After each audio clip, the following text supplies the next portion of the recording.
Play of the game from way down. True, silence. Rainer getting absolutely A team wipe. The living bomb's going. Oh my goodness, the ring. Bombstastic gonna find Rainer.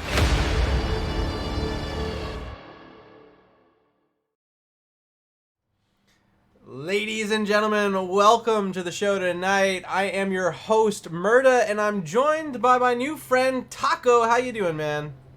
I'm doing all right. We're coming up on the end of Cinco de Taco celebration week, and I'm just having the time of my life. Well, we're going to have our time of our life tonight because we have a great match. It's Quaranteam versus Deathwing's Hookah Lounge here in the Heroic Division, week number 2. We got everyone hanging out in our lobby, so Taco, if you don't mind, I'm going to let them know we're ready to go so we can get this one underway, but I know you're excited for this. You have any sort of preview? I know you got to cast these teams recently. Yeah, so Quaranteam had a big reverse sweep last week against Anti-Clown Association, and they had a really good first game and then dropped, or rather, they had a rough first game and took it back for games 2 and 3. They're coming off of a big win last week, and they do have a really stacked roster. Deathwing's Hookah Lounge, they're a new team to Heroic, and they struggled last week. They're still they played last season together, but it looks like they're still trying to get a hang of playing with the big boys. But they do deserve to be here with the big boys as well. Absolutely. I've gotten to cast Deathwing's Hookah Lounge in the past. I also know a few of these players on Quaranteam, even though they're a new team. There's a lot of familiar faces here, including what I just saw in our pregame lobby, the #1 GM in North America, Cookie Man, participating on the side of Quaranteam here. Yeah, well, Quaranteam's a new league technically, but they're more of a reformation. They've existed before. They played in some different leagues, and it's mainly a name change. They're definitely not new to this competitive scene. Yeah, a lot of players here. They've participated in Open Division tons of times. They played a few of them in Division S. So on both sides, I think skilled players, but maybe the edge is ever so slightly over on the side of Quaranteam tonight, if you had to ask me. I think the individual player edge, player skill level, goes to Quaranteam. If you just look at raw stats, however, Deathwing's Hookah Lounge doesn't necessarily get counted out because of that. Because as they're rising through the leagues, being able to work together and fight uphill through adversity puts people. We are out of the draft, so let's keep talking about DHL anyway. It gives them an opportunity to grow through adversity. That's one of the best ways to grow is through adversity, as I repeat every single phrase I say at least 3 times.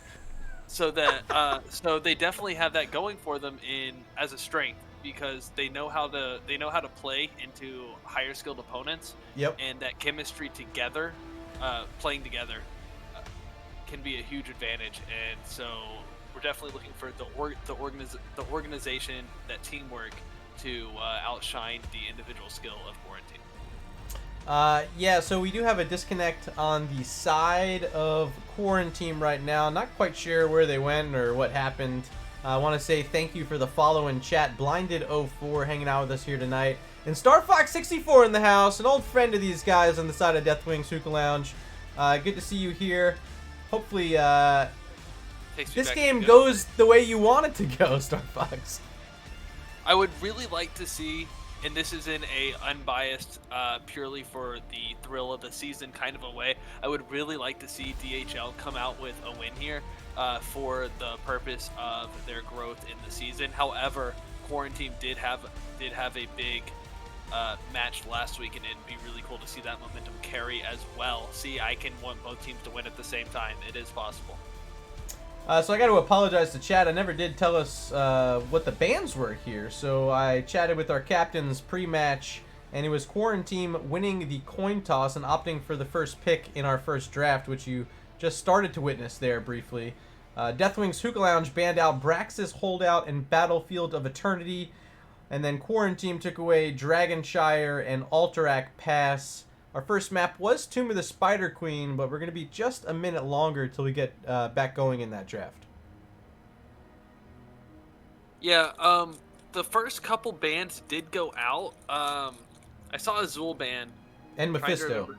And Mephisto. So those bans will have to remain bans going into the draft. That is a rule. I don't see why they would want to change those bans though.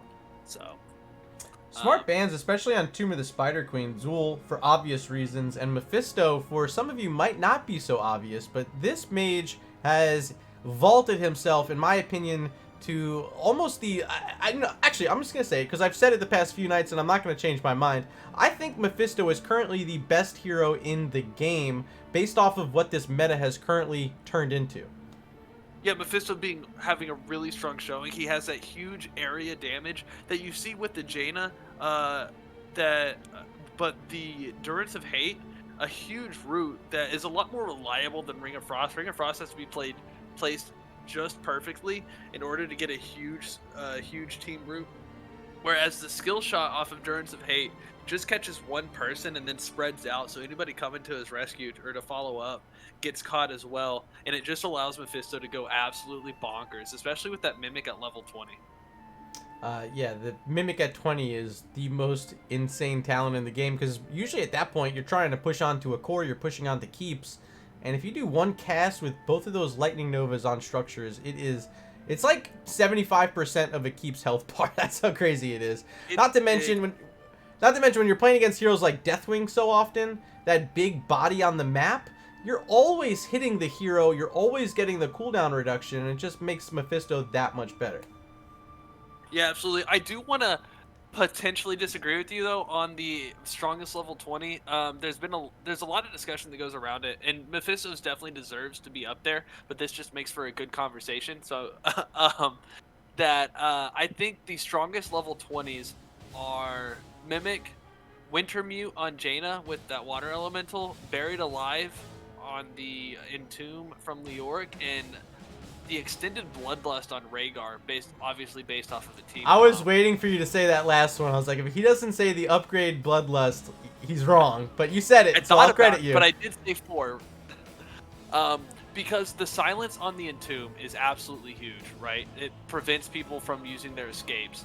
The Wintermute improves Jaina's damage by half, plus the auto attack damage and the slows from the Wintermute already. So that Mimic, adding, I think it is still double Lightning Nova damage, is really big, and it's spammable. It's off cooldown every time that he can shade and Nova, so it is really big, but it is competing against some really strong Storm talents, and obviously the Bloodlust when you have a Zul'jin or even an Artanis or a Thrall. It's awesome. Let's go. I'm ready. I just noticed that they're all here. Hopefully that wasn't too long there waiting for me to look at that. Yeah, just caster things. Hashtag feeling cute.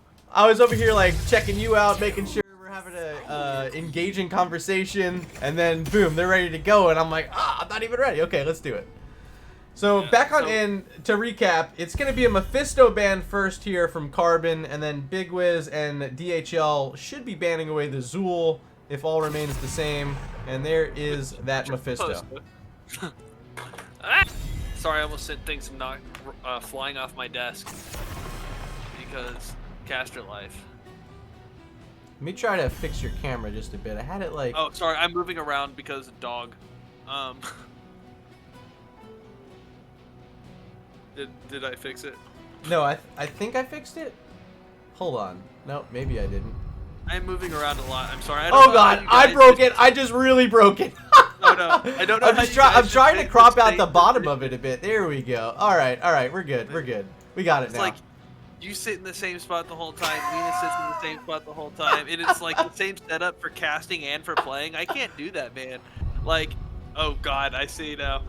Because like when you guys are driving, I'm sitting back, I'm watching, right? I can drag the thing around, but I don't have to pay attention to quite as much as what's going on, especially when I'm playing. Like when I'm playing, I'm all up here, and I'm gonna be way out of camera now based off of what you're fixing. Holy crap, I see it now. All right, so Ana taking away Mal'Ganis was that final ban, and that leaves open Johanna on her home base. This is Tomb of the Spider Queen. Definitely the best map to pick her up. Close contest with Infernal Shrines, but you really want to have this Johanna on Tomb of the Spider Queen. I really like Diablo here too with the sustain build off of his Soul Flames. but Joanna always a really big tank. She's really durable. She has the shield, the unstoppable, the engages are phenomenal. We do see a Katie and a Stukov pickup though. Katie's not banned. We got an insta-lock. So we're playing Storm League now. So I've seen this Deathwing's Hookah Lounge team before. I definitely know they like this Stukov, and I've seen this Kael'thas before.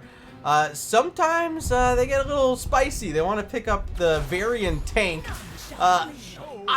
For their sake, I hope they don't try to go into a Varian tank comp here. If they do, I don't know how well it's going to work up against the Johanna, Maiev, Deckard, Cain. Look at all of this CC coming out from Quaranteam. I am calling a nope, I'm not gonna say it yet because we're not done with draft, and I'm remembering a couple other things. After the draft, I'll tell you what I predict. But definitely interesting picks. That's a hard engage from Joanna and Maiev to then get rooted down by the Deckard. That's they're gonna have to go a poke comp at this point.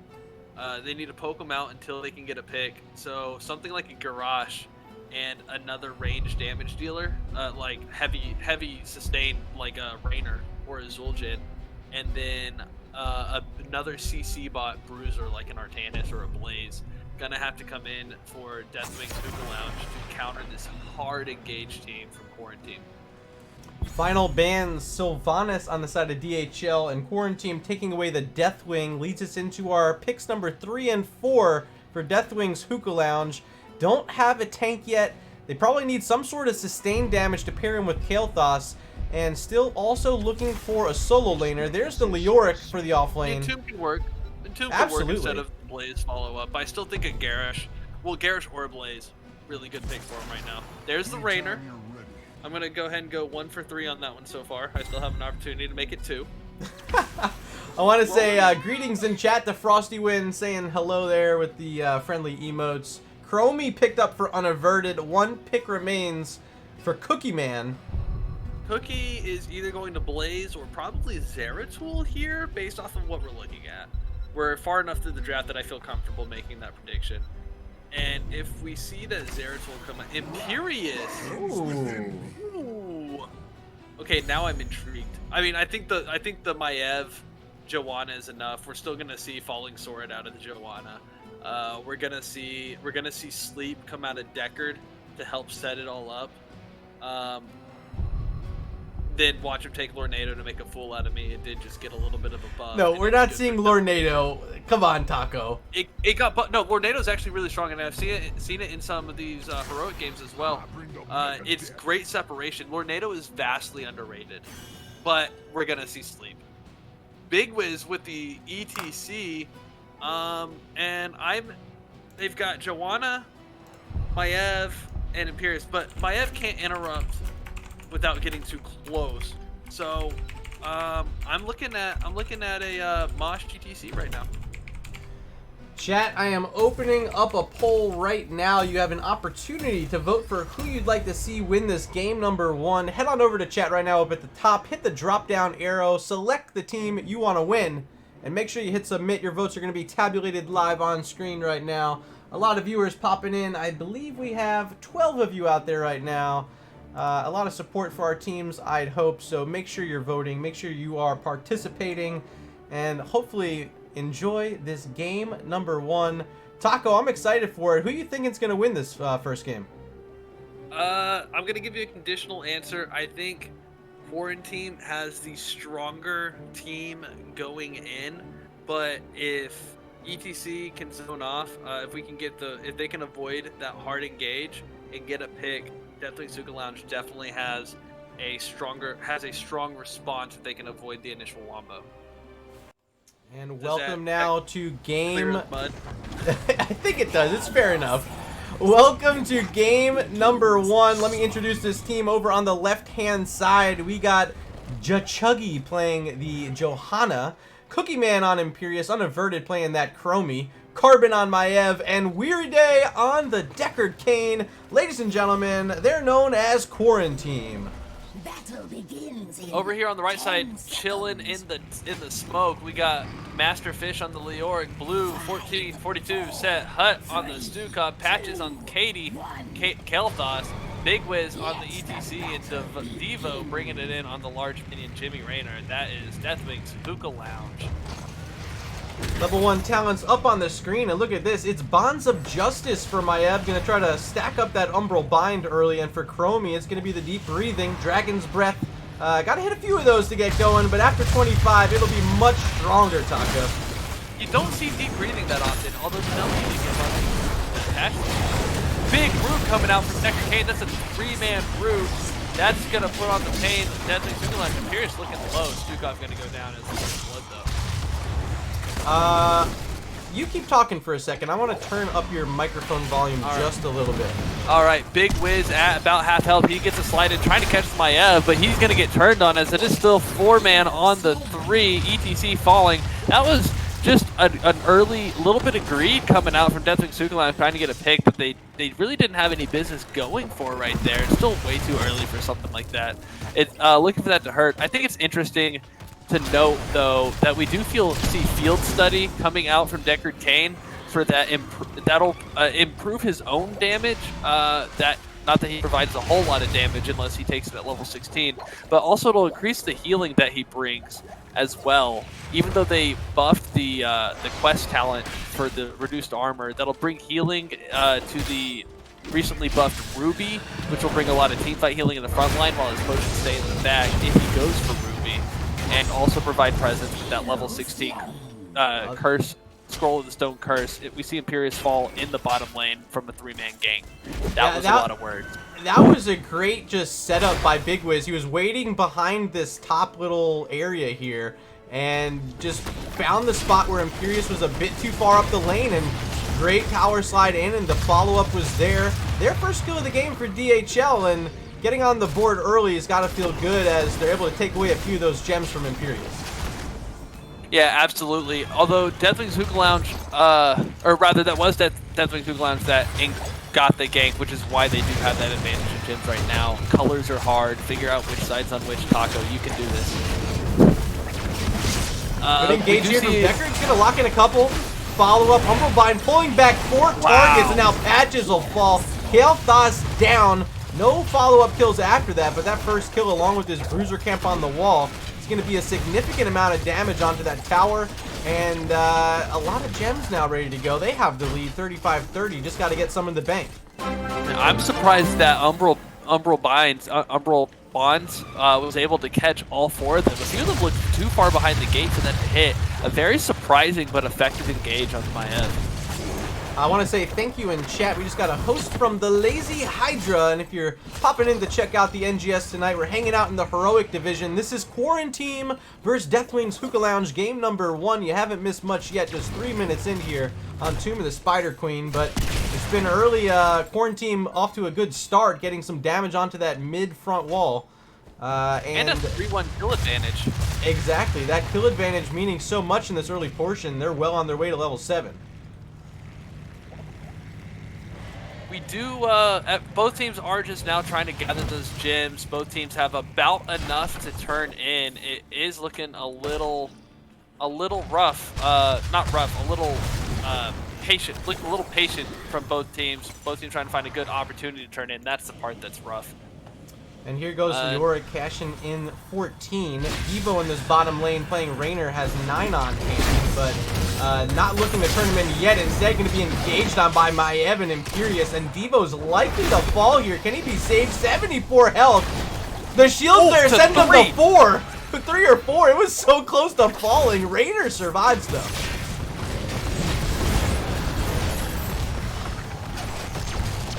We do see a root come out from Decker Kane. It is going to miss, however, not going to get that follow-up engage there. ETC getting some separation, trying to get Stukov and himself back to safety. Stukov's going to fall to the Deckard there, or to the Imperious. Deckard getting a good root out that time.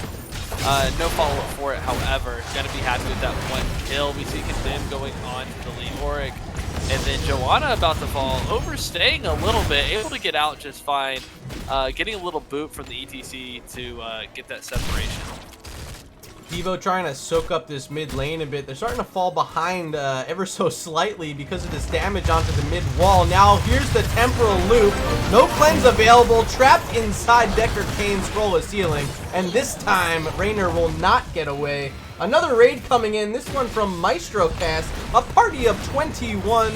Welcome to the Nexus Gaming Series Heroic Division. Here in game number 1, and here is our first Webweaver spawned in by Quaranteam. We are at past the 5-minute mark. This Webweaver set will be stronger than most starting Webweavers because objective scaling starts at the 5-minute mark on most maps anyway. So they can get, they'll probably get a fort out of this, maybe. They're probably going to look to push the top lane. That is where Deathwing Hookah Lounge is not right now, and also the boss lane. It's a good lane to get an early advantage on. But definitely looking to get structure damage out, of course, with a push like this. Big engage by Big Wiz on the ETC. Catches the Joanna. Boops her back. The body block, the strongest CC in the game. Kael'thas able to take out the Joanna with ease. And that's going to stop that push right there. But we do see that top fort at less than half already as Deathwing Hookah Lounge does rotate up to try to catch Quaranteam. So nice escape from Carbon. I have to credit Maiev so far in this game for finding the majority of these kills. Able to walk in with this Umbral Bind right up against towers, not really caring. Because of that Vault of the Wardens providing that safety and those invincibility frames. Really making a statement for Maiev and how she can play with these new towers. I like it so far from Carbon. What are your thoughts on the Maiev play? Maev's just a really tricky hero altogether.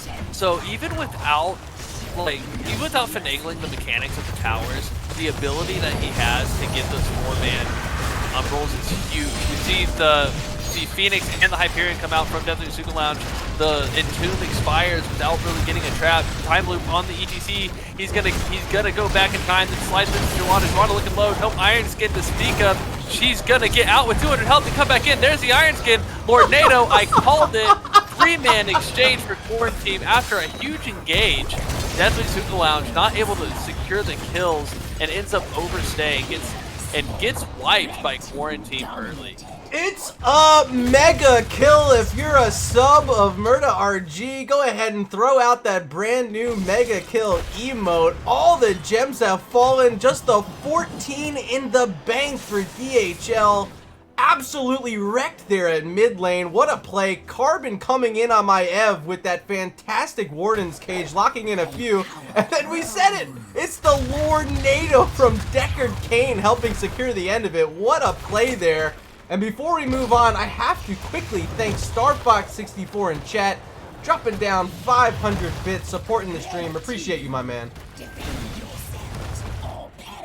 I like that your biddies are salt. That makes me really happy inside, especially as like a savory taco. Bring a little bit of extra salt for the flavor.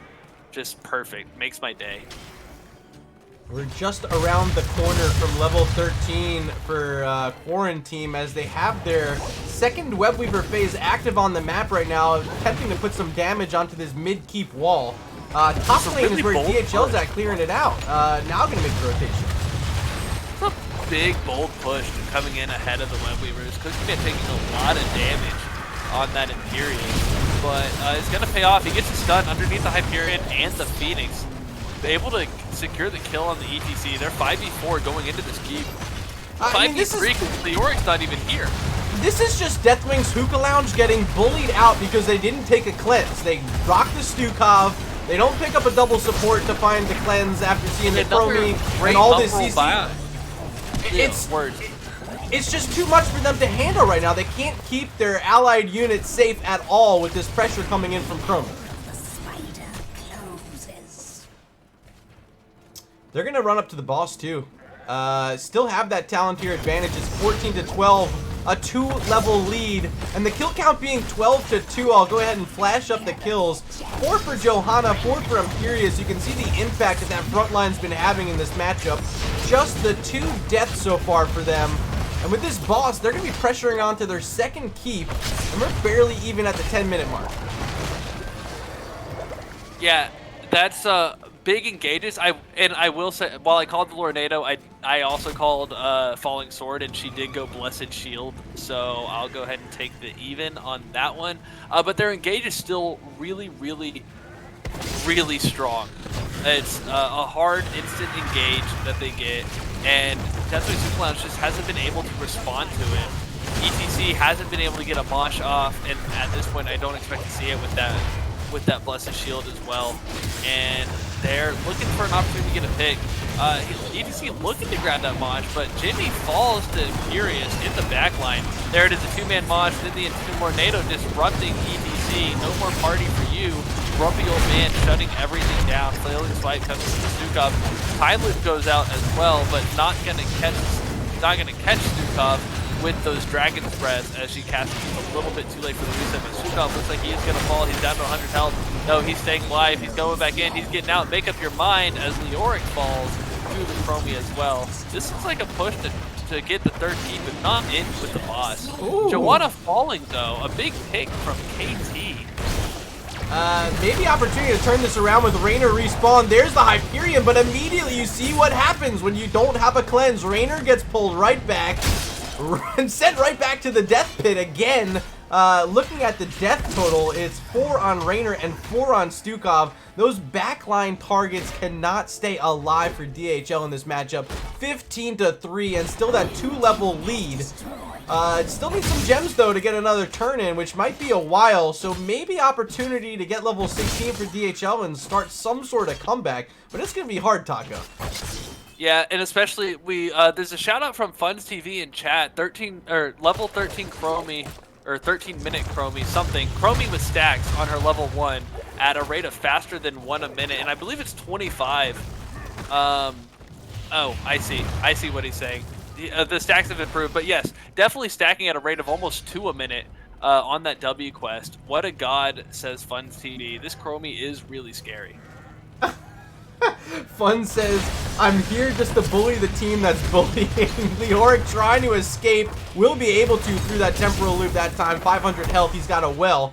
But holy smokes, look at all this pressure that's starting to mount in the bottom lane. Siege camps are coming. Mid lane has the catapults as the spear is going to land on the ETC. Another fantastic Lornado. And you can't get out of that one, Cal. See you later. 30 seconds till ETC will respawn. ETC definitely not in Kansas anymore, that's for sure. Quaranteam pushing in on Deathwing's Possessive Hookah Lounge, the place. Trying to get their last keep in this bottom lane. We see the engage from the Imperius, and he's going to back off as his hope is being drained by Leoric. A lot of posturing right now for Deathwing's Hookah Lounge. They don't want to commit. A nice move from Stukov into the Entomb. Standing in the silence forever from the Stukov. That's just like the level 20. Imperius will go down. Time loop out. There's a chance to pick off Carbon, but he's hiding in the bush. Will he be found? Big gravity lapse on the Joanna. She's going to go down as well. A big swing for Deathwing's Hookah Lounge. And they have enough gems to turn in. This could be the break they needed to get back in the game. Well, they're going to find this Deckard Cain. Weird Day hanging out by the Bruiser camp. Turning around is Raynor, finding that kill, making it a triple for Deathwing's Hookah Lounge, and now they finally have enough gems on hand for their first turn-in of the game. All led off by that customized Buried Alive with Leoric and Stukov. A fantastic play by Masterfish and Blue 1442. Definitely want to credit them for a job well done on that play. I think you have to say Set Hut after you say Blue 1442, but I'm not sure. I think it's an audible. Big Wiz in trouble. As time loop goes out. Just enough armor from ETC. He can survive through that first. What did ETC take? Did he take Prog? He did take Prog Rock instead of, which makes sense. There's no reason to take one party against this team. Prog Rock definitely the right choice.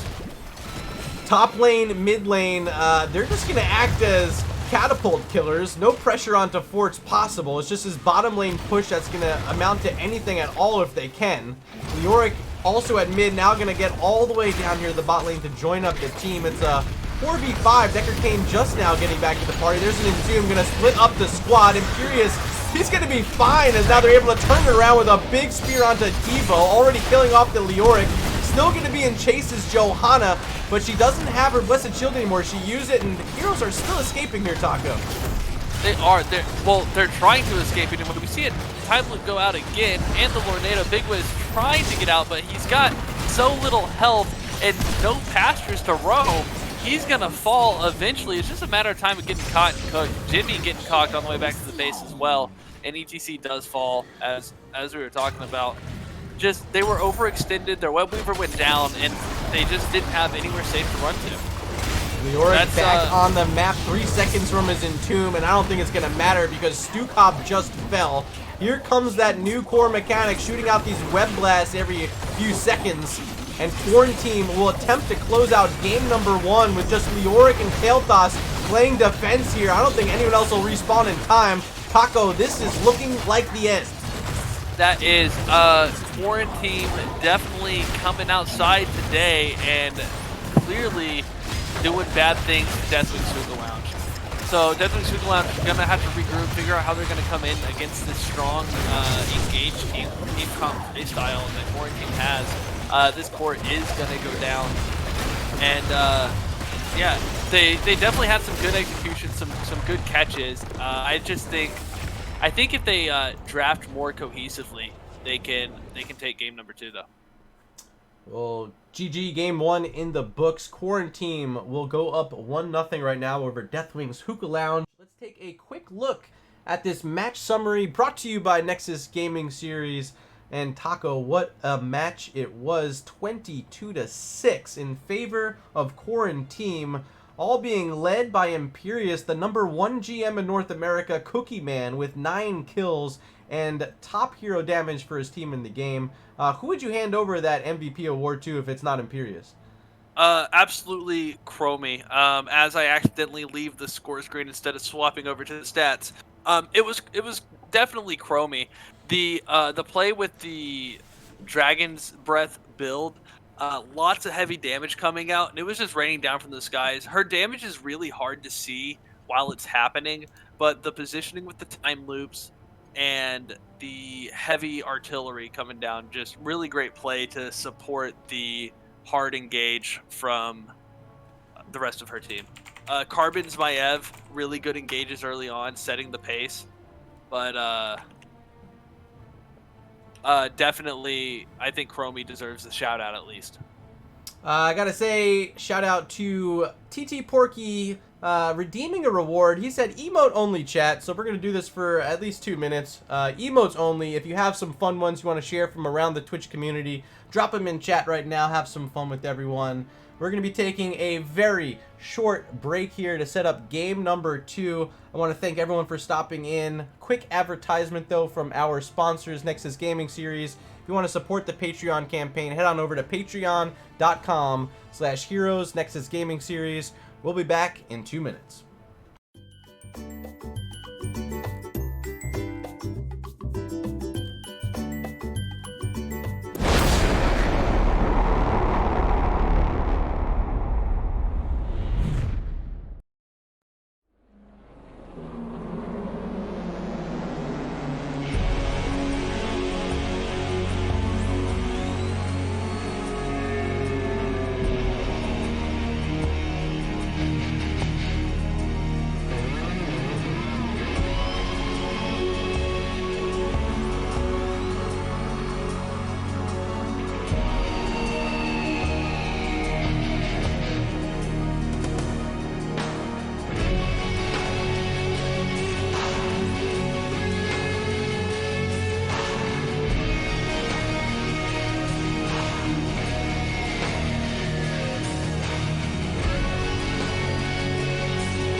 and welcome back. Time to resume normal chat. Our emote-only chat is over.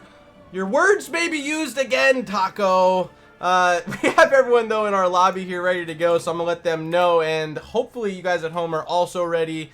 If you enjoyed your break, let me know about it in chat. Taco, how'd you enjoy yours? My break was good. I definitely hanging out, talking to some good friends. We're heading into Infernal Shrines, man. I think I heard you a little bit excited for this one. I am excited for this Infernal Shrines. Quaranteam, last time I saw them on Infernal Shrines, had a really awesome team comp that worked really well. I'm not going to reveal anything until we're done with the draft, or at least far enough through it that it shouldn't matter. Just some really good stuff that they brought before that I do expect to see that same kind of hard engage again, and I would like to see DHL draft a counter engage with more poke than what they had. Or rather, more poke or harder disengage. First ban locked in again. It will be Mephisto for the second time tonight, taken away by Quaranteam. Does that mean we expect to see the Zool ban here again from Deathwing's Hookah Lounge? A similar map where wave clear is king here on Infernal Shrines. I think teams are underestimating the nerf to Zool. I don't think Zool is 100% pick ban anymore, but over the past couple days we haven't seen it. Maev respect ban coming out, and I think that's a better decision. Yeah, Carbon giving a lot of trouble to DHL in game number 1 with that Maev. It was pulling them around, dealing all sorts of trouble for them, and without a cleanse, there's really nothing that Deathwing's Hookah Lounge could do up against it. So I gotta think it's a smart ban, but I'm hoping to see a different support here, a different healer in game 2, something that has a cleanse to deal with this CC chain. Well, Stukov is such a strong healer, though. Stukov has that area denial. He has the silence, which can also bring the damage. He has one of the hardest hitting auto attacks in the game, especially if you don't count stacking quests. Deckard, also a good strong ban coming out from DHL. There is the Zool, though. I've got to say, I am surprised. He does have a lot of area clear, which is good for the shrines and the lanes. I really want to believe that the nerf he got the other day is enough. This hero is that good. I don't see it as being nerfed. He still has the wave clear, the cooldown reduction on his swipes if he wants to go for that. And on a map like Infernal Shrines, when there's that many targets, you are always casting your Cursed Strikes. This is a good response, though. The Johanna with the blind gonna shut down a lot of that Zool damage. If you can blind the Zool long enough that he doesn't reset his cooldown, it shuts him down if he's going that Cursed Strikes build. However, the Jailers in the Q build has been what's been predominantly dominating. Is that how those words go? Sure. It's what's been prevalent in the Nexus recently, but that's also what got nerfed, so it'd definitely be interesting to see how he builds. Ana, Li Ming, and these are scary targets when you have that Skeletal Prison, because now you're going to have the nano-boosted Li Ming, and this is Carbon, his favorite hero in the game, so I'm expecting some fireworks here in Game 2. Li Ming, absolutely dominant hero. Again, the changes to Li Ming this week also swapping the cooldowns on her heroics. I expect to see a little bit more play out of Disintegrate, but Wave of Force is still really strong. And given that she gets resets through her trait anyway, I'm not sure the cooldowns super matter unless she's trying to run away instead of engage. Which is where the cooldown on Wave of Force could be a hindrance. But so I think here we'll see Wave of Force, but I do expect to see more Disintegrate in the future in NGS. I love this ban. They take away the Rhaegar. That's a support with a cleanse. So it's going to be a little bit trickier now to figure out which one they want to take. Lily, Uther, maybe you can make a case for Uther here, but the poison damage from Poison Nova from Zool would make it just really hard to deal with. Anduin, not a bad selection. I think. Yeah, I mean that should be in most cases better than it in this matchup. I don't see why not. Obviously, they're not picking it, but I would like to say that the poison from Zool and the dot from Anna. She says Anna, so I'll say Anna, even though A and A is clearly Anna. That only empowers Lily with her trait, and also she takes that level 1 talent to enhance her trait. When she's taking dot damage, she just gets mana and cooldowns back like a mother clucker, as Weenus would say. And it's really a power spare, but her healing overall is kind of low, but she does a lot of damage denial as well. There's that Uther pick, so they do get the cleanse. They're going to have double support in this matchup, and I think it makes sense because look at how much damage they have. A lot of burst as well with the Hanzo and the Li Ming, and Uther's going to provide a lot of shielding, and with that double support Anduin, it's going to help these guys stay alive. They're going to struggle maybe a bit in the solo lane, but it's going to be the Zool double soaking from what I'm guessing. Can they keep up with it? We're probably going to see Jaina going with Ring of Frost to follow up with a Light Bomb Falling Sword Joanna and a Divine Storm Uther going with a Hammer of Justice build. So we're going to have a Stunbot Uther to follow up a hard AoE engage. I think that's the best way to make those heroes work together. That's a Taunt Varian pulling in with Li Ming's there for the blow up. Hanzo's a little bit more sustained, and Zool is just bulky with sustain. I feel like Quaranteam drafted a lot weaker this game. I just opened up our poll in chat. If you guys want to check that out, head on over to the top of the draft screen and hit that drop down. Select the team you want to win and make sure you hit submit. Your votes will be counted up here on stream. But let's quickly introduce these teams. We got Cookie Man playing the Zool, Jachuggy on the Varian. We got Unaverted playing the Hanzo, Carbon on his Li Ming, and Weary Day on the Ana. Ladies and gentlemen, they're known as Quaranteam. The battle begins in and over here on seconds. Deathwing's Hookah Lounge, we have Big Wiz on Joanna, Devo on Sylvanas Blue, 1442 on Anduin. The chat bar is over the rest of it. Jaina is being played by Patches, and who did I miss? Masterfish on Uther. Also, Twitch chat kind of blowing up in a very, I'm going to go with weird way. Goodness, even Murderbot getting involved? What did he do? Who's controlling Murderbot? Going to be an engage on this bottom lane with Sylvanas. They got the black arrows, and they're going to be willing to race. They know where their opponents are at in the top lane, and this will be a lot of value for Deathwing's Hookah Lounge early. Slow response coming out from Zool and Varian, making this rotation down to the bottom lane, but they're already going to be missing this wall and both of their towers. Yeah, big cheese coming out from Deathwing's Hookah Lounge, utilizing that Sylvanas, but Li Ming getting a lot of extra damage out in the top lane as well, taking basically the same amount. Not quite getting that tower. She gets the wall instead of the gate, but she's gonna have access to that top fountain early on unless she's continually getting countered by this Uther. And if she can get that fountain, that first objective is going to go to Quarantine. Yeah, you're right. But I mean, you can say the same thing about this bottom lane, and if you're asking me, I'd rather have control of the bottom lane here on this map because you get access to a camp there that can help you push in. Of course, I guess you have the bruiser camps in the top lane, but it's so much longer than this bottom lane. But the first objective is top. Oh, good point there, Taco. Good point.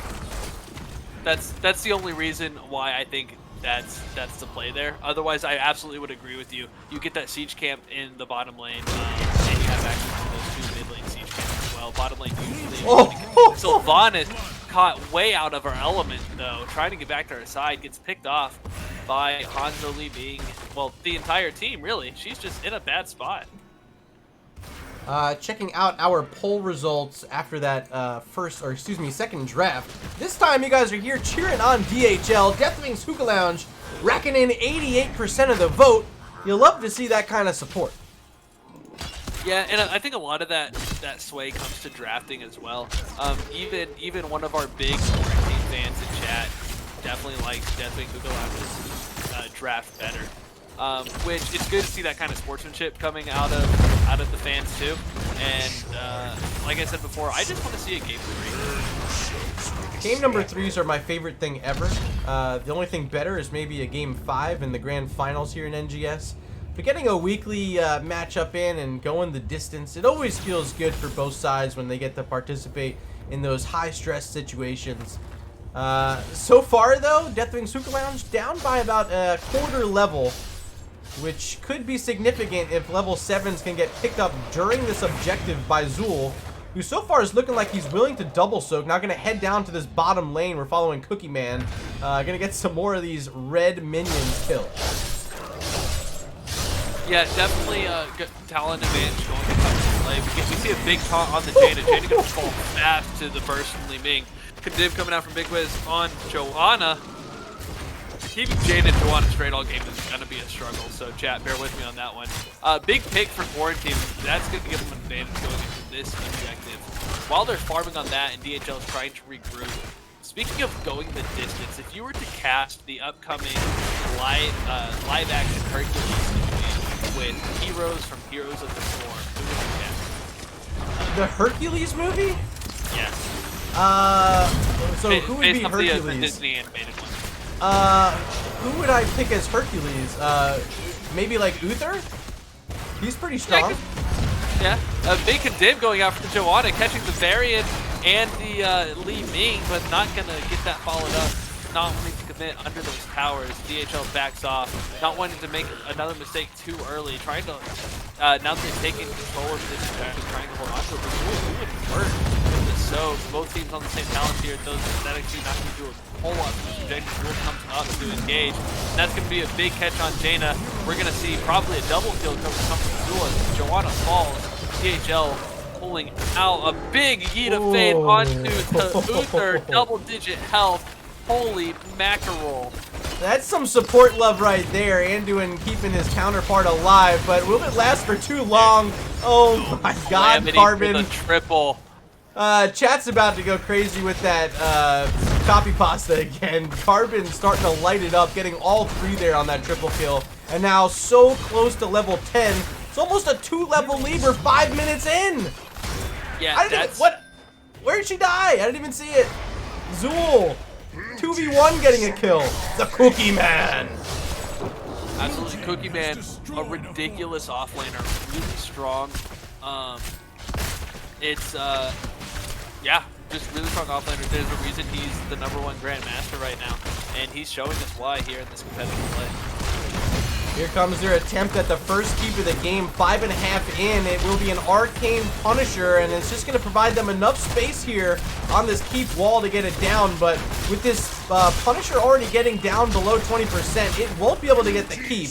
But they do have this level 10 advantage, currently a 3-level lead for Quaranteam, and there's nothing stopping them right now. 7-0 is the kill count. 4 of them belonging to Carbon. They're looking on fire, Taka.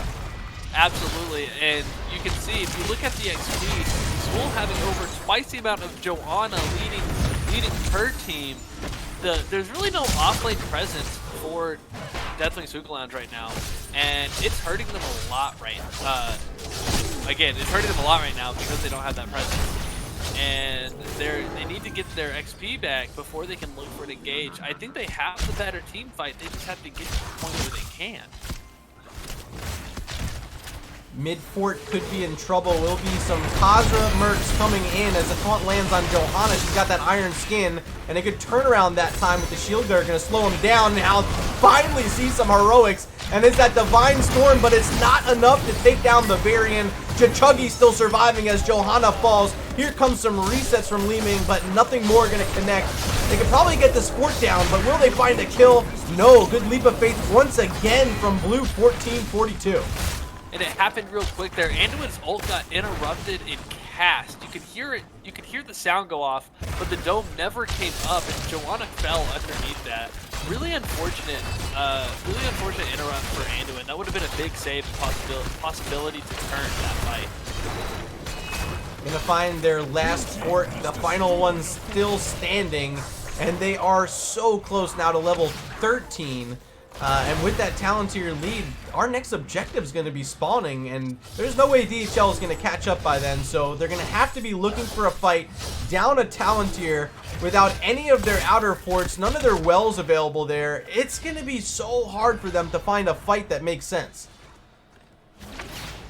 would almost be at the point right now where we saw them melt down the Punisher once it was picked up. I would almost expect to see them go push top lane during this next objective. And top lane right now currently occupied by a bruiser camp of DHL. The rotation coming out from the entire squad of Quaranteam, looking to defend against that and maybe set up a pick here onto Uther. That is a dead Uther. Oh my god. Overkill maybe? Yeah, I just, not even anything to talk about with it. He's just a very, very dead lumberjack right now. I mean, you see just how important having outer structures is. There's nowhere to rotate on this map. They have to just turtle in base. And with the minions on their wall, like, how do you look for a fight and catch them off guard? You can't do that from inside your base. And when you have to leave your Uther soaking lanes, oh boy, that's just a tough prospect to deal with. And it's going to be a second straight objective, more than likely here for Quaranteam, as they're already set up. They have so much damage, and it's only going to get better at level 16 when Hanzo gets access to piercing arrows. What do you think is possible to save the day here, Taco? Well, the Uther catch makes it really hard. Again, I think they had to get a push during this objective, knowing Quaranteam's going to stay together. You're never, in Heroic Division, you're not going to see an actual fight talent down unless you get a pick like this on Uther, where Uther gets blown up again. Unfortunate overextension from Masterfish, twice in a row, getting caught out. That's just an oof. That's, you hate to see it. Quaranteam has to make a mistake at this point. 10-0 Frozen Punisher approaching the bottom lane keep wall. And this is the one you don't want to have to be defending if you're DHL, because these structures are going to be shut down and there's going to be nothing they can do to save the day. Ween is coming in, 69 bits in chat, as we watch this keep potentially fall at the 10-minute mark. Another taunt's going to land here onto Johanna, but she gets away that time. Dragon's Arrow is going to miss. As the Blessed Shield comes out, it's not enough. Zul's going to be the first to fall, and here's Anduin with a fantastic save on the squad. Ring of Frost does come out on the back end, but really just a good disengage tool for Quaranteam. They should get this keep down, but I don't think they're going to find any more kills unless someone on DHL messes something up dearly. Right, but that was the kind of mistake that DHL needed Quaranteam to make. They were able to pick off the Zul. They got a good save as the heroics were coming out. Really good execution, and that, if they keep playing like that, waiting for the overstep, they can come back.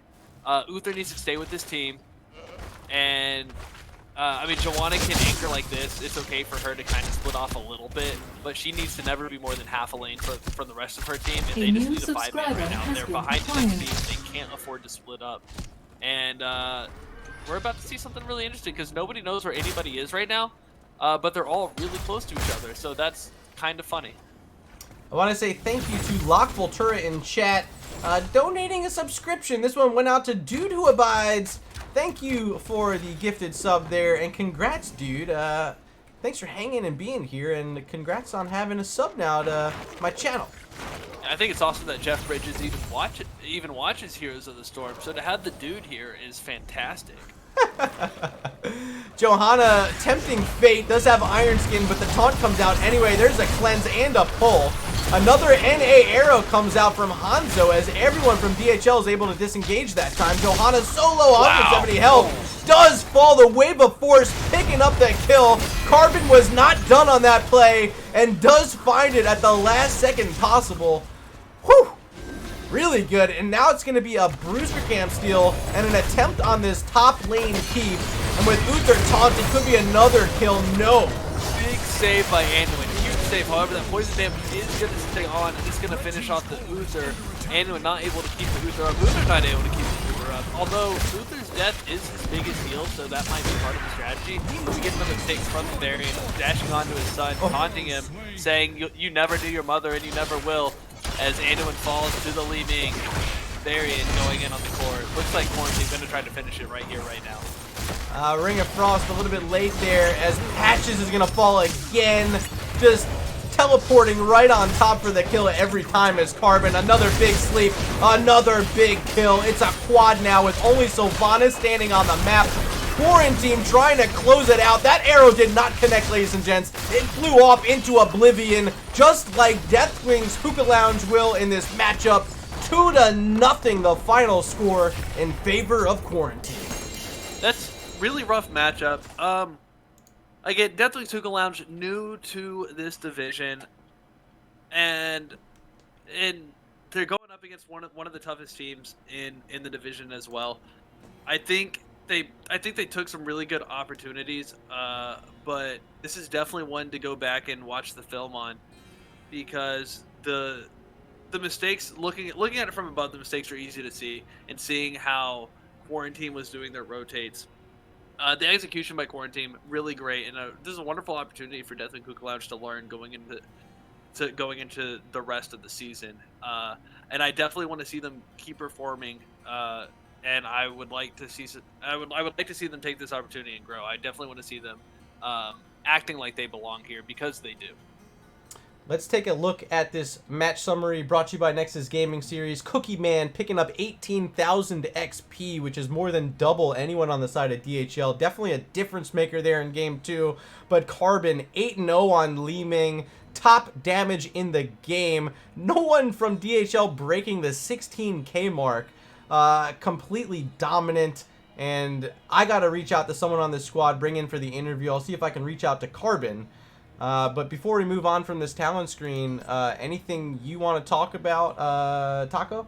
I mean, I think we kind of did. The drafting, I think DHL is drafting well. I just don't think they're executing it. And that can be seen from the damage numbers. They didn't have the opportunity to get out the damage. I wish I had looked at the CC stats one more time before we went away from that part.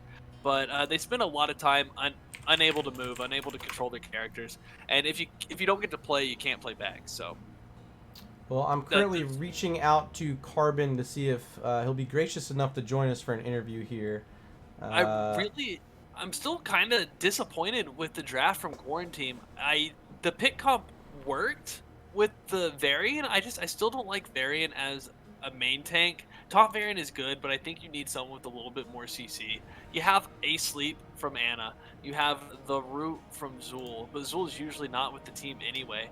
Yep. Hey, let's head on over to Lobby 1. Yeah, absolutely. Okay.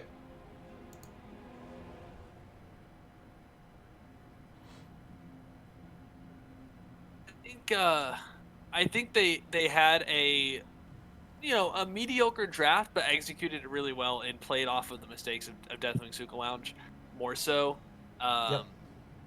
And yeah, I would like to see Quarantine draft better in the future. But then again, they have the #1 player in A, and according to chat, by extension, the world, and by extension, the solar system, and by extension, the known universe, and by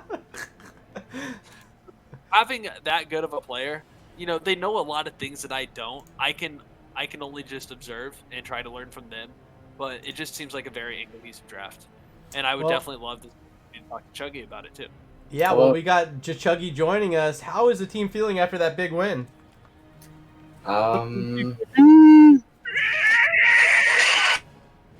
We're feeling pretty good. So 2 games tonight. All it took, Tomb of the Spider Queen and Infernal Shrines, both maps being heavy on the wave clear. And were you surprised that DHL was willing to bring you guys into these maps? I mean, it looked like you guys just had everything going your way, and in my opinion, just drafted a lot better than them tonight. Yeah, I guess so. I don't know. We I feel like as a team we're pretty flexible, so we're pretty comfortable just shifting around stuff. Like, I usually don't see a lot of Chromie on Tomb, but I was confident and unaverted, so taking Joe away from them is always super good on Tomb. Gives us a lot of control on rotation and pressure into camps, and I guess we just kind of snowballed from there. Yeah, you mentioned the Chromie, and I think up against that comp, having the Stukov heals with the no cleanse, you guys were really able to, manhandle them, and all the CC brought forward by Maev and the whole comp. Like, do you think them not having the cleanse was really the biggest difference maker? Because for me, it seemed like that was the biggest deal. Well, Carbon's Maya is disgusting. that's a big thing. You can't cleanse all the stuns. But yeah, I completely agree with that related to Chromie. Having a cleanse for loop is huge. Like it's such a good counter pick if they take Stukov like 1-2. We can take Chromie like 2-3. And my other biggest pet peeve with Stukov is him having the physical armor at level 4 and just having the mage damage to burst through that. Quick shout out in chat, Big Wiz donating the $20. I really appreciate it, my man. Thanks for supporting me right now. Dang. Taco, Tomb of the Spider Queen, what did you have to mention about this first map before we move on to game 2? I thought it was really interesting, the Chromie play. And that was Carbon on Chromie. No, Carbon was on my F. Who was on Chromie? It was unaverted. Unaverted was on Chromie. I was curious about the build. The W build to start out, the W quest to start out surprised me. It did just get buffed in the patch, and then he transitioned into those Q talents later on instead of something like the spell power or whatever. And as I said last time I talked to you guys last week, you guys are a lot better at this game than I am, so these are opportunities for me to learn from you. I'm just really interested in that Chromie build. I don't know how much you know about it because you weren't playing it. Right. So that's not fair. I don't play a lot of Chromie. What I can say is, in terms of Q talents, a lot of our damage was based off of Blessed Shield and Temporal Loop. So, just having the Q talents for that extra bit of burst, we're just trying to get blow-offs off of ticks. Like that would be my thought process. Yeah, I really like those Q talents early on too, getting that extra clone. But the W splash is big as well. I was surprised we didn't see it again here in Infernal Shrines with this objective. But we're talking about Tomb still. Yeah. Tomb really steamrolled, and I don't think they got one set of objectives off. There was at one point where they had enough gems, and they caught you out. I believe it was Joanna they caught, had a big opportunity to push through. I think they did get spiders, and then they overstayed after y'all dropped the bottom lane.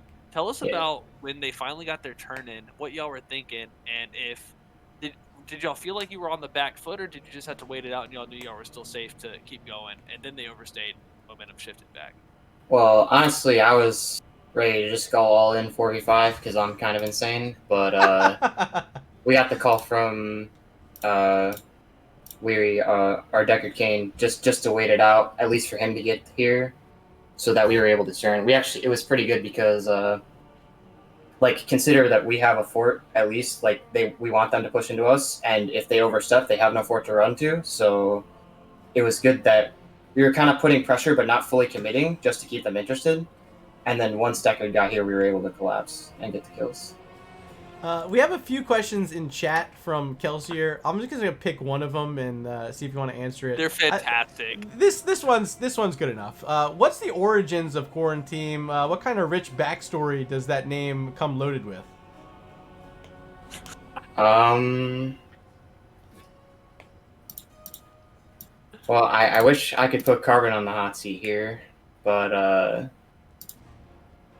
don't know. Originally, our team name was No West Players, just as a joke, because none of us were West players, but then because we had a few West players on our team, that didn't make any sense. So, I don't know, we've been pretty bored in Storm League, so Quarantine, and then just a play on words. That's all I can say. Oh, thanks for playing along, I appreciate it. Yeah, sure. Game 2, though, Infernal Shrines. This one was devastatingly destructive. 16-1 on kills was the final count. And you guys bring out the Varian Taunt comp, which DHL got to see a lot of last season in Division A, but I don't necessarily think they ever saw it executed like this. Were you guys planning on bringing this comp out from the start, or did it just happen to fall in your laps? Well, something that I really wanted to try that I was talking about with my team was taking Shattering Throw at level 13 to counter Johanna's trait, because I feel like Jo can be really oppressive with her trait, just being able to unstoppable and push into you and be so hard to kill. So that was my original thought process, and also it's a really good setup for Li Ming. But yeah, that was what I was thinking, at least when we drafted it. Yeah, sometimes when you see those health bars go from like 100 or 90% immediately down to 0, you're like, yeah, that's probably a taunt, and that's probably Li Ming right there too. Yeah. It was And- so strong. Like the Uther rotating from the top lane there in the late portion of the game, it was like just gone. I think it's some of the most like bread and butter type of like kill comps. If you have something like a Varian and then an Ana to drop the healing grenade, and then just a burst mage like Li Ming, like it was so strong. It didn't matter what hero they were. You were able to rip through their health. Taco, anything you want to mention about game 2? I just still don't like the draft. I just don't. Obviously, it worked out for you guys. Okay, so granted, they picked Joanna early, which stopped that. Last time I saw y'all on Infernal Shrines, we saw the Zeratul, the Zeratul Joanna, and I lost my ever-loving mind. And I was really hoping to see that again. Was that going to be the plan going in until they took the Joanna, or what was your plan going in? How did you shift to this draft? Because this draft just looks. I think y'all executed really well. I just don't think the draft. I think y'all got out drafted, but outplayed DHL on it. No offense to you guys. It just that's what it looks like to me. So I want to know about it. Yeah, well, we were kind of baiting to see if we could get Zul through the draft because I think it's really strong. You can play, like you can end up giving the first shrine depending on your comp and just have the Zul pressure all throughout the map. And then after that, we kind of just we honestly just winged it. Like we have the best leading player on the server, so we didn't care what map it was. We knew that we could put it to him. So you have the best Li Ming player and the best player. Yeah. And just kind of okay. So were the Zul bans enough? You know, I mean, not bans. Do you think the Zul nerfs this week were sufficient enough to take Zul out of the 100% pick ban spot? From what I saw that game, I don't really think so. I felt like he did a lot of the same type of stuff, and he still seems really oppressive in team fights. So I would say no.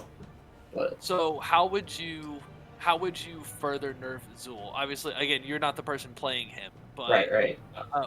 But I'm sure you see enough of him being in this level of play. Yeah. What do you think would be the thing that tips Zul back into the rest of the pool? Well, I think the biggest thing I remember, like hearing from a lot of streamers, is just that like Zul always had really good PvE, but what's made him so broken is the fact that he has such good team fight. So, maybe just nerfing the damage on stuff like Poison Nova and Frost Mages, and like giving him more. I don't know, like probably reducing the damage of his Q too, and maybe even further reducing his health a little bit because he's got like pretty insane damage. And making him squishier is what would be probably one of the best nerfs because you consider Kerrigan has a lot of kill threat, but like you can burst Kerrigan super fast. But Zul can kind of throw on his shields and just ignore it. Yeah. Looking at his talents real quick, this is the last I'm going to harp on it. So he did go the full Curse Strikes build. What would you say about them reducing his auto attack speed just a little bit to kind of wean off that sustain, making him have to get a couple more auto attacks out once he gets that level 13 attack speed boost, so that he can keep resetting it? It seems throwing pretty. something at the wall. Yeah. Seems pretty good. I think if you're clustering on Zul, you're doing it wrong. But that seems it could be nice to nerf some of his damage in wave clear because if he's getting a lot of strikes on your team, then you're grouping too much, or you're just not giving him enough CC. But okay, it's my thought process. Taco, you right, good? I'll get off my soapbox. Yeah, I'll get off my soapbox. All right, well, Jachuggy, appreciate you stopping in for the interview, but before I let you go, I got to give you opportunity for some shout-outs, so the floor is yours, my man. All right, well, shout out to my team. They're really supportive, a bunch of skilled players, and the classic shout-out to CPX. He's a god, and you forgot to you plug guys. the Twitch before you stop talking about CPX. Oh, true. Yeah. Twitch.tv/3px. There you go. And then shout out to you guys. Thank you for casting. Hey, it's our pleasure, I love man. it. I love seeing these high-level games. Thank you. Well, thanks for the thanks, and best of luck moving forward in Season 9. You guys are looking really good so far. Keep it up. Thank you. All right, Taco, I'll call you back. We'll get back on this Yeah. webcam. All right. You can call me on my computer.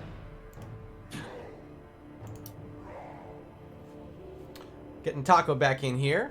And there I- he is. Boom. This is definitely my desktop. Well, Taco, that was our first cast together. How do you think it went? The dude on the right could probably use a haircut, but other than that, Wait, my hair is super long right now too. I gotta wear a hat or else it looks ridiculous. It's Oh, actually yeah. like poking through the bottom And here. this Yeah. quarantine stuff, dude, it's just. But I start a new job soon, so I'm getting a haircut anyway. Well, And I'm I got- having job interviews right now, and they're like Zoom meetings, and I'm getting on with these recruiters and like HR people, and I'm like, please excuse my really long hair. This isn't typical. I promise you. Yeah. My interview was right when this COVID stuff started, back in at the end of February, so before all the lockdown stuff started. But it was in person, and it was like an 8-hour interview and testing process. It was insane. So I was glad to do that before all the lockdown stuff. But Zoom interviews, that's like casting. You don't even have to wear pants. I know. I actually have my green screen behind me when I'm in here because this is the webcam I'm obviously using, right? And I haven't had anyone ask about the green screen yet, so I'm curious if anyone's gonna say something Do eventually. you have it turned on, or does it just sit there like? Well, I mean, it's just all they see is the green when I'm doing the Zoom stuff. Okay, I yes. guess I could Okay. put a background on, but I don't want to look like a weirdo. Well, I mean, you already got the hair, right? I'm kidding. Well, Taco, you want to let these guys know where they can find you if they're watching right now? Yeah, absolutely. And I just put it in chat as well. I will be streaming at twitch.tv/El Taquito, Spanish for the Taquito. You can find me casting a lot of this NGS stuff. I really love it. I will be live again on Sunday at 10 Eastern, 7. There we go. 10 Eastern, 7 Pacific, casting a doubleheader. So it'll be super fun. It's mid-level divisions for NGS. Gonna be a good time. And if you want to follow me, you can head on over to Twitter at MurdaRG, and of course here on Twitch. If you're watching in the future on YouTube, make sure you hit that follow button before you go. I want to say a quick thank you to everyone who popped in tonight. We got a subscription coming out from a few of you, and a lot of love from me being sent out to you guys for all the support. If you want to stop in tomorrow night, we have some more NGS action. It'll be Division C West, where Respect the Goose will take on Weenus and the Clouded Minds. You don't want to miss it. It starts at 9 p.m. Eastern right here on twitch.tv/MurdaRG. Mr. Taco, I had a really good time this evening. Definitely looking forward to doing more of these in the future. Me too. Thanks for bringing me into your lovely home of this nice little lighted box. What do you call it? A monitor? Anyway, I'm new to this whole computer thing too. Thank you so much for bringing me in. I had a great time, loved doing it, and it's a great experience. I'm really glad I found the NGS community. You guys freaking rock. Well, until next time, I've been Murda, he's been Taco. We will see you guys in the Nexus.